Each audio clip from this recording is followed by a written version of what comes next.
Well, Merry after Christmas, folks. Here we are, the 12 days after Christmas. It still is celebrating at my house because I have always loved Christmas. Ever since I was a little girl, couldn't wait for the tree to get up and was one of the last ones to want to take the tree down. We were kind of lucky with my family. We always had two holiday celebrations, one with the Hendrickses, which was my mom's family, and then with the Smiths a week later. The Hendrick celebration always happened on Christmas Eve, and for the longest time was at Grandma Nina's. Grandma Nina Hendricks, Grandma Nina Tolan, for some of you longtime Londonites. Grandma was the postmaster at London when there was a post office, where the little store is in London. The little house right next door was where Grandma Nina lived. And we would all, when I say all of us, all the mothers, brothers, and sisters and their kids would all pile into Grandma Nina's on Christmas Eve. She had a fireplace right as you came in the front door. And always on that fireplace were those stockings that you would find at the grocery store.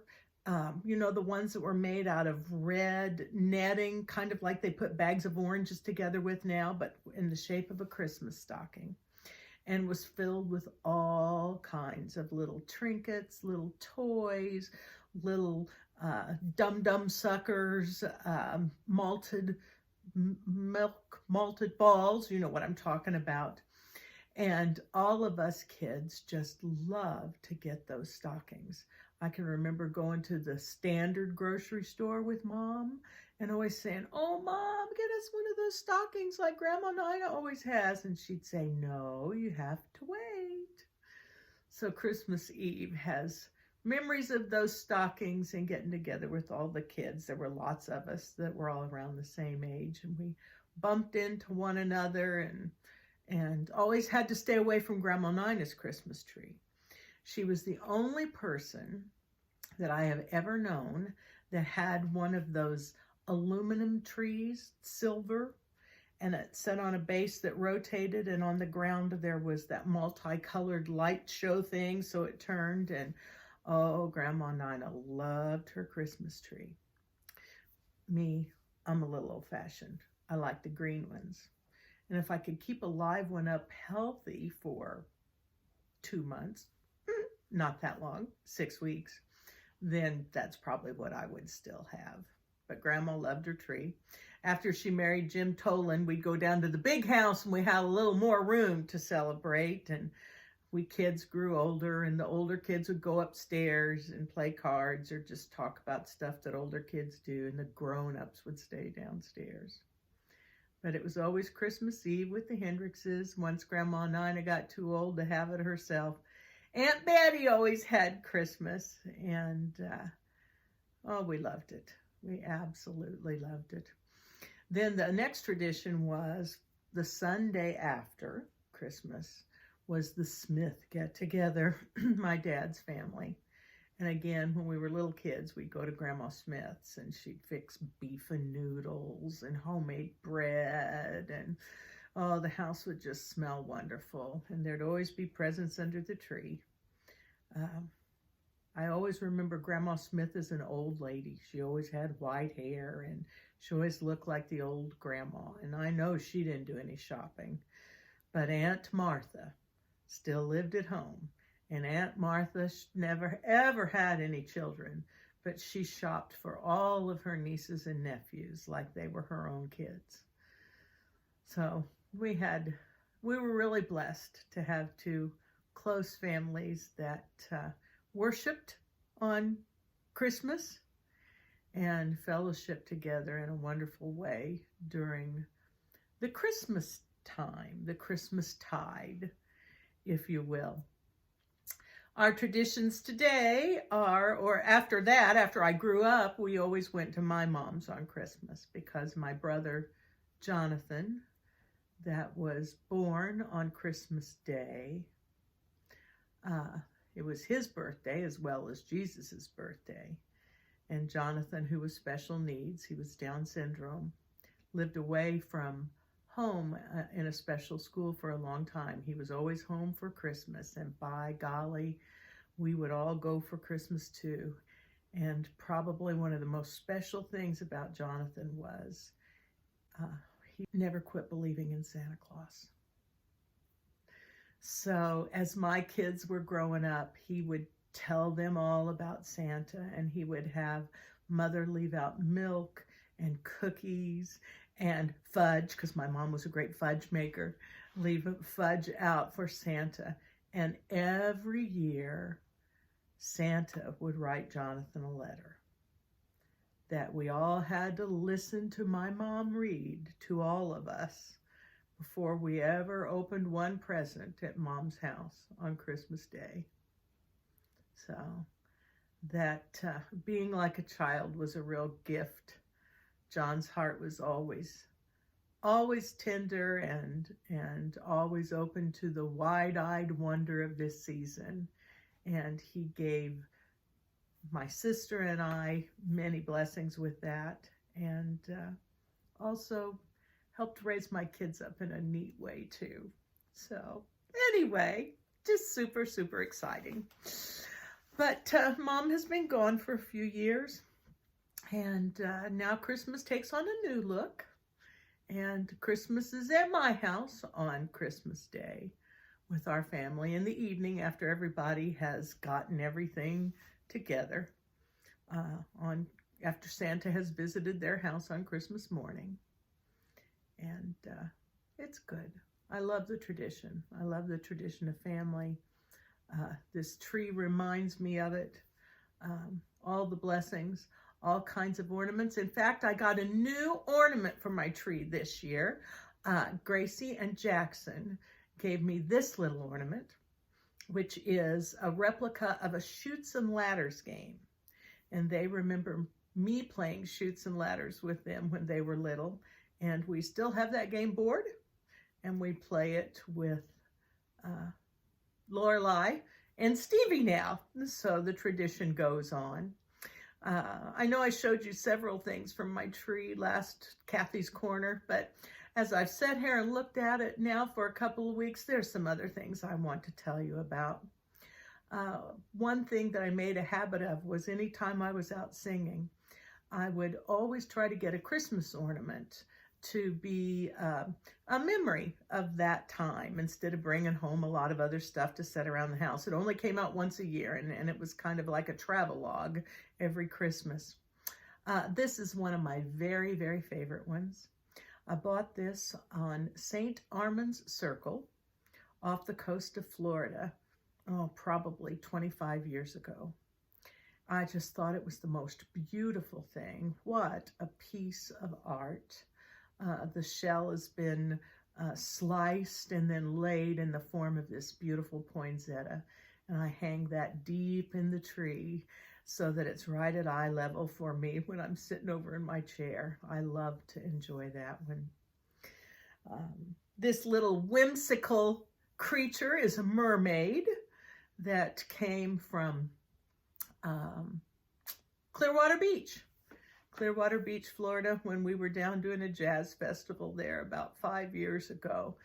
And so she has a place on my tree. One from a family vacation that, again, is another just work of art, is this beautiful Santa shell ornament. Just look at the detail on the front of that. And on the back, it's really cool too. Time and tide, wait for no one. Has a special place on the tree. Right next to it is this clarinet. And we played with a group out of Mackinac Island for Mackinac Jazz Fest one year, and shared the stage with Pete Fountain, hence the clarinet. And we were also there with another clarinet player, Bob Snyder, who was a Hoosier boy that was a wonderful, wonderful talent. This beautiful mosaic butterfly was a gift from friends. Robin and I stayed with them many times when we were touring in Florida. Joanne Gabes. And when Joanne passed away, we sang at her funeral and at her graveside. And a butterfly lit on the tombstone as we were singing the last song that day. And her very thoughtful daughter, Debbie, bought butterflies for all of us. And so that butterfly hangs on my tree as well. So those are just some of the special ornaments. Oh, and I must show you this horse trailer. How many people have a horse trailer hanging on their tree? Well, we've got lots of horses because Tiffany showed horses when she was young. Got to show you a couple more. My dear, dear girlfriend, Becky Barton, has given me many ornaments. This beautiful angel and this little Raggedy Ann girls, friends.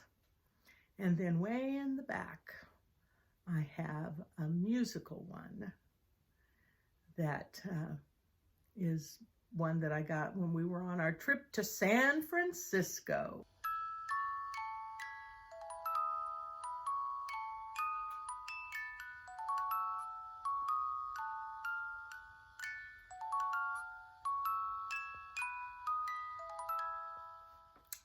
I left my heart in San Francisco. Well, I didn't, but I brought it right back home with me, and it's displayed all over my tree. Oh, and I can't quit talking about the tree without talking a little bit about all the birds that are on the tree. You'll see lots and lots of birds. I was always a bird lover. I can remember drawing pictures of every bird that I possibly could find a picture of in the library when I was at Triton North in the 2nd grade. And my classroom was in the basement with Mrs. Rusharp. And I would draw a picture of the bird and then write something about the bird under it. And she had them hung up all around the basement at Triton North.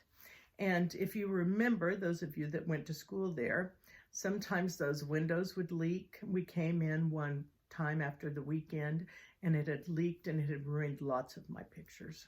Anyway, whatever. Just a funny story. But my mom was a bird lover too. And so I have many of my mom's birds here on this tree. And of course, that reminds me of my mother. And that's always a thing to smile about. And way up here in the top is that partridge in a pear tree. Do you see anything on there, Steve? You see birds. You see a 1. I see an 8. There's a 3. Do you see any other numbers on there? 6. Yeah, here's the 6. Yeah, and do you know what this is? 5. 5. And you know what this is a song. And you guys know this song. I want you to sing it with me, okay? Are you ready? Yeah. I promise you know it. On the first day of Christmas, my true love gave to me a partridge in a pear tree. On the second day of Christmas, my true love gave to me 2 turtle doves and a partridge in a pear tree. On the 5th day of Christmas, my true love gave to me 5 golden rings. 5 golden rings. 5 golden rings. 4 calling birds, 3 French hens, 2 turtle doves, and a partridge in a pear tree. On the 12th day of Christmas, my true love gave to me 12 drummers drumming, 11 pipers piping, 10 lords a-leaping, 9 ladies dancing, 8 maids a-milking, 7 swans a-swimming, 6 geese a-laying, 5 golden rings. 4 calling birds, 3 French hens, 2 turtle doves, and a partridge in a pear tree. Take a bow, Stephen Rogers. You did an excellent, excellent job. Yes, you did. And obviously, the kids love the 12 days of Christmas. The first day of Christmas, as the song talks about, is actually December the 25th. That song was written a long, long time ago. And it was written as a counting and a memorization kind of encouraging song, if you will. People would sit around the dinner table, and the first person would start, and then the second person would sing the second verse, and it just went on and on. You know that song goes on and on and on forever. And sometimes they would play a game with it. You know how we like to play Dirty Bingo? It was a little bit like that, kind of. You would have presents in front of you, and if you managed to repeat all the words in the right order, you got to keep your present. But if you didn't, somebody got to take one of your presents. And if you didn't want to have your present taken, then you had to kiss somebody. So we're kind of getting a couple different kind of games going on there, as far as I can tell. But that was just doing a little research about that song. That's what I came up with. The other interesting thing in that song, we talked about the birds. I showed you my partridge in a pear tree. It's all about birds to begin with on that song. But till we get to the 5 golden rings. And then it's people after that. And it just made no sense that 5 golden rings was stuck in there. Well, I guess the original writer, people are assuming that the original writer, when he was talking about 5 golden rings, was possibly talking about 5 pheasants that had the gold rings around their neck. It makes sense. It makes plenty of sense. But 5 golden pheasants, 5 golden ring pheasants just doesn't work nearly as well. So I guess that's how we got to 5 golden rings. Obviously Steve's favorite part of the song. And Lorelai's. Anyway, but I never much liked that song, but I kind of like it now that I know a little bit more about it. It's fun sometimes just to Google things and let it take you from one thing to another. And when I Googled 12 days of Christmas, and this song obviously came up, then it kind of went on to explain a little bit more about each one of those days. The Feast of Stephen was included in that day. Stephen was the first martyr, the first Christian martyr. And he also was a very giving person. So the gift-giving thing all goes along with Christmas and the Stephen thought. A holiday that is celebrated in this 12 days after Christmas that I really didn't know what it was. I just saw it on the calendar, was Boxing Day. And a little bit of looking into that, and it was quite interesting. Boxing Days, the whole box idea goes way back to the early churches, when in the foyer there would be a box where you would put alms for the poor. We've all heard that phrase. And I guess the tradition was that the day after Christmas, they would distribute the alms for the poor. And then I think it was England, kind of picked up a little different tradition, still from that thought process though. Rich, wealthy royalty, I guess, in England. They had lots of masters and lots of servants, and they wanted to help them and their families celebrate Christmas. And they gave them gifts, tips for their service, whatever. And they were not allowed, though, to be out on Christmas Day because they had to be there serving their people. So the day after Christmas became known as Boxing Day, when they gave the servants the day off and they sent them home with boxes of gifts so they could celebrate with their family. So I thought that was kind of a cool thing to learn. So you just learn something new every day. And that was a new learning thing for me. There are several other little holidays that mostly have a Catholic background that are interesting if you want to look them up on that. Of course, the last day for us, at least at our church, is the Epiphany. It's goes with the arrival of the three kings when they came to worship the baby Jesus. And again, the gift of giving thing goes on. So that's why that song, the 12 Days of Christmas, on that 12th day, that was the day that the kings came to. So just kind of a fun little learn something here today too. One thing that I forgot to tell you about an ornament, and this is the funniest story. I have a raccoon on my Christmas tree. Now, the reason I have a raccoon on my Christmas tree is the year that I purchased that raccoon, Chuck and I, along with our Sunday school class, we were taking dance lessons at a little studio in Southport. I don't even think it's there anymore. Swing dance lessons. Oh, I was awful. Anyway, and I was also helping Aunt Martha at that time with a few things. So Aunt Martha would call me when she needed something. Well, the phone rang during the dance lessons. And she said, "Kathy?" I said, "Yes." She says, "Can Chuck come over?" I said, "Yes. It'll be a little bit. What do you need?" She says, "Well, I went into the kitchen and there's a raccoon sitting on the top of the refrigerator." Now, if you know Aunt Martha, and some of you have heard me tell stories about her, she lived in the house that she lived in all of her entire life.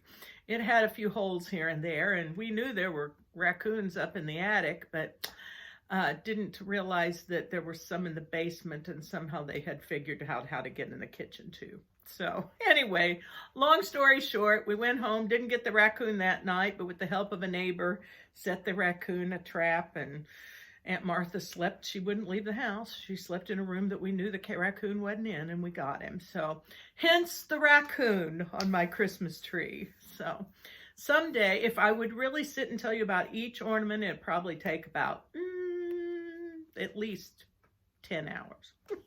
I won't do that. I promise. I won't. I promise. Well, look who is still in his chair next to his M&M man. Yes, Chuck still is enjoying his, favorite Christmas ornament or Christmas decoration, whatever, Mr. M&M man.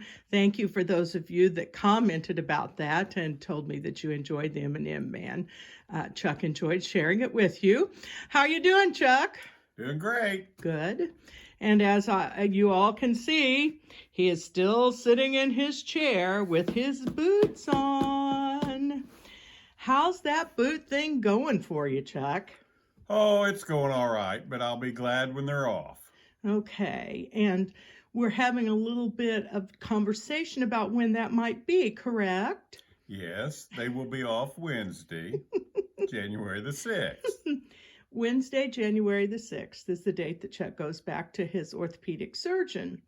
And for some reason, I recall they said 3 to 6 weeks in the boots, but Chuck seems to be thinking 3 is the magic number, right? That's correct. That's when they're coming off. Guys, I wish you could have been here. It was about 10 days into this, and I let Chuck go to school to see everybody because that's what he wanted to do. I drove him over to school. I said, I'll pick you up. Just let me know. Well, he calls and says, Jerry Berry is going to bring him back. And about, a half an hour before Chuck was supposed to be home, Jeremy comes down. Now, Jeremy has had Chuck's truck at his house up to this point, because Jackson needed to use it, and we just thought it'd be less of a temptation for him there. So anyway, Jeremy just sits and chats with me, right? And he says, "Where's Dad?" And I said, "Oh, he's on his way home." And he even calls Chuck and says, "Where are you? And Chuck says, well, I'm on my way home. Well, Jeremy is sitting there in Chuck's chair right now where he is. I'm sitting over in my chair. And he starts to smile. And I look out the front window. And here comes Chuck driving his truck with those boots on. Jeremy knew he was going to do it. And he just wanted to stay and see the fireworks. And he wasn't disappointed, was he, Chuck? No, I guess not. Anyway, it's not that Chuck's incapable of driving, but it's really hard to feel things through these things. Anyway, but since then... I can feel things just fine. Since then, he's been a good boy, and he's not tried to drive his truck anymore. But as far as you know. No, don't you be telling me things like that. Look at this. Look at the camera, Chuck. Anyway, you are healing really well. You have no pain or anything, do you? Nope. Nothing at all. He's been walking around fine in his boots. He looks a little funny in him when he walks through at night in his boxers with his boots. Wish I could show you that, but they might give me an M rating or something if that be the case. So anyway, we've kind of had a good time sitting here together, you in your chair, and then I'm over here sitting in my chair most of the time. And we kind of got into a series on TV, didn't we? Yes, we did. Yellowstone. And you kind of like that, don't you? Yes, I do. It's been a lot of fun. We've really had a good time and haven't been at each other's throats too much, right? Right. Was there anything you want to say before I go on to another subject? No. We'll let it go. We'll let it go. Let it go. Yes, that's right. Sissy will be happy to know that you know that song from Frozen. And well, Chuck, during our marathon TV watching, which we have had some of that, Yes. Not just Yellowstone, but what else have we been enjoying? Football games.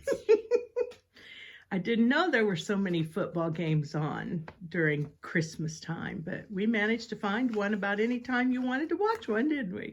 Yeah, just so happened. Anyway, we've also spent time looking at some notes and things that friends have sent us on email. And I have a wonderful little thing that I mentioned in the email that I sent last week to all of my seniors. A friend of ours sent us a note that was entitled Discombobulations for 2020. And I mentioned on the I mentioned in the email that the first one listed was the dumbest thing that I ever bought was a 2020 planner. And we sure found that to be true, didn't we, Chuck? Yes. Yes, and so we're going to share with you the rest of them that were here. The second one that was listed was, I was so bored, I called Jake from State Farm just to talk to someone, and he asked me what I was wearing. Now, until this wonderful time alone with Chuck and the television, I wouldn't have really understood that, but I do understand that, and I will say Jake from State Farm hasn't called. So what's the third one there on this list, Chuck? 2019, stay away from negative people. 2020, stay away from positive people. See, that's a bit of a discombobulation, wouldn't you say? Number 4 was the world is turned upside down. Old folks are sneaking out of the house and their kids are yelling at them to stay indoors. And I know many of my friends are feeling like that. This morning, I saw a neighbor talking to her dog. It was obvious she thought her dog understood her. I came into the house and told my cat. We laughed a lot about it. Every few days, try your jeans on just to make sure they fit. Pajamas will have you believe all is well in this kingdom. This is true. Let's not go any farther with that one. Move right along. Does anybody know if we can take showers yet?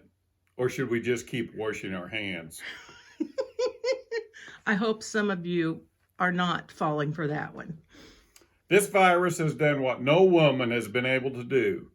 Cancel sports, shut down all the bars, and keep men at home. Woohoo! I never thought the comment, "I wouldn't touch him or her with a 6-foot pole," will become such a national policy. But here we are. That's true. I need to practice physical distancing from the refrigerator. Boy, don't want to talk about that one either. I hope the weather is good tomorrow for my trip to the backyard. I'm getting tired of sitting in the living room. Are you getting tired of sitting in the living room, Chuck? I'm getting tired of sitting in the living room. Go on. Appropriate analogy. The curve is flattening, so we can start lifting restrictions now. It's like saying the parachute has slowed our rate of descent, so we can take it off now. Yep, that's the way it's looking. That's the way it's looking. Never in a million years could I have imagined I would go up to the bank teller wearing a mask and asking for money. I love it. And the spread of COVID-19 is based on two things: how dense the population is and how dense the disregard is. Thanks to Hank Godby for sending that to me. I just loved it and wanted to share those funnies with you. I'm going to try to join Chuck down here for a second and see if this works.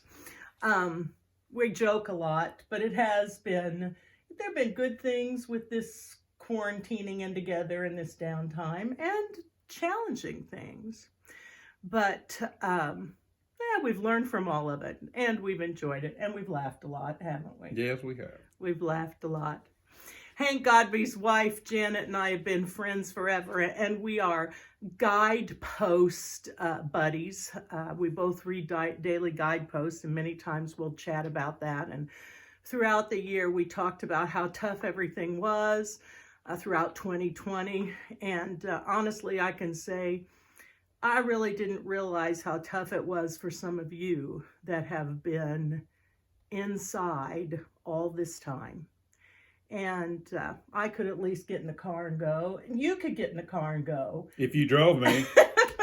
But even Chuck has a newfound appreciation of what some of our seniors that have been really stuck in mean. So we know that. And Janet and I have talked about that throughout the year, that we thought we understood. Janet has been in the last month, and Hank too, quarantining. So their limited travels and stuff through the year became even more so. And we all understand that more.